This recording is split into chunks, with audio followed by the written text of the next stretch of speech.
இந்த வீடியோல இப்ப என்ன பாத்தீங்க? அதுல எழுதிருக்கதெல்லாம் படிச்சீங்களா? எல்லாம் ஓகே தான்.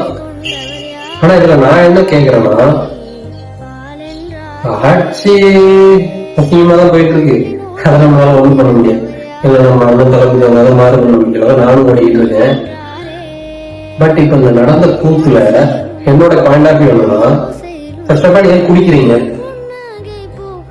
புரியுது புரியுது புரியுது. ஏன் காசு நான் குடிக்கிறேன், உனக்கு என்னடா அப்படின்னு கேட்க வரீங்க. இந்த மாதிரி நானும் நிறைய வாக்குவாதத்துல ஈடுபட்டு படிப்பவங்க நம்ம இருக்குது. என்ன பண்றது? யூத்து ஓகே, குடிச்சிட்டு சாகுது.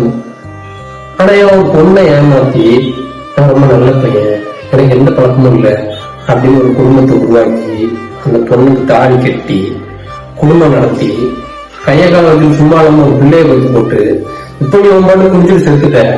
இப்ப இந்த பிள்ளைங்க எல்லாம் யாரு பாத்துப்பா? அதுங்க என்னடா பாவம் பண்ணிச்சு? கொஞ்சம் யோசிச்சு பாருங்க. குடிக்கிறதுனால ஏதாவது நல்லது இருக்கா? எப்படி பார்த்தாலும் ராங்கதான் போய் முடியும்.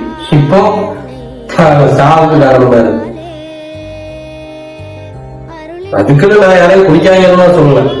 ஆனா இவன் நடந்துக்கிறோம், நான் குடிய விட மாட்டேன் போடா அப்படின்னா எனக்கு ஒரு உணவு இல்லை.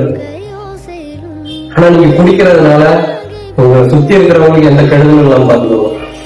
அம்மாவுக்கு நல்ல மகனாகவும், கொண்டாடி நல்ல புருஷனாகவும், முக்கியமா தன் பிள்ளைங்க நல்ல அப்பனா இருங்க. அப்பதான் அவங்க நீங்க பண்ண அதே தப்ப பண்ணாம இருக்கும். நன்றி.